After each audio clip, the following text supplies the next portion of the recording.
ಒಂದು 96 ಸಂಖ್ಯೆ ಕೊಟ್ಟಾರ. 96ರ ಅಪವರ್ತನ ವೃಕ್ಷವನ್ನ ಬರೆಯಿರಿ ಅಂತಾರ ಅವರ. 96ರ ಅಪವರ್ತನ ವೃಕ್ಷನ ಕೇಳಿದಾಗ 96 ಯಾವ ಅಂಕೆ ಬರ್ತದೆ ನೋಡ್ರಿ. ಯಾವ ಅಂಕೆ ಬರ್ತದ ಗೊತ್ತೈತಿ? ಗೊತ್ತಿಲ್ಲ ನೋಡ್ರಿ. ಯಾರು 48 ನೋಡ್ರಿ. 48 ಆಗ್ಲಿ ಅಥವಾ ಯಾರು 48 96 ನೋಡ್ರಿ. 48 ಯಾವ ಅಂಕೆ ಬರ್ತದೆ ನೋಡ್ರಿ.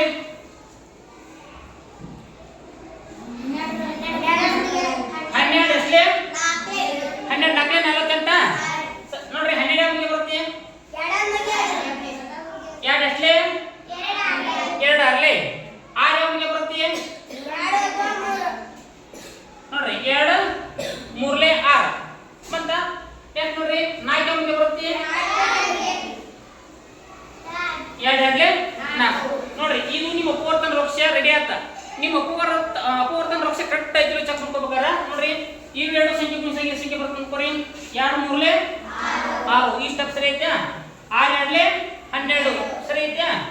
2 2 4 ಸರಿ ಐತೆ. 12 4 48 ಸರಿ ಐತಾ? 48 2 96 ಈ ರೀತಿಯಾಗಿ ಅಪವರ್ತನ ವೃಕ್ಷವನ್ನ ನೀವು ಏನು ಮಾಡಬೇಕಾಗ್ತದೆ?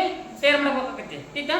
ಅಪವರ್ತನ ಅಂತಂದ್ರ ಈ ಸಂಖ್ಯೆ ಈ ಎಲ್ಲ ಮಗ್ಗಿಗಳಲ್ಲಿ ಬರ್ತದ ಅಂತ ಅರ್ಥ. ಒಟ್ಟ ತೀತ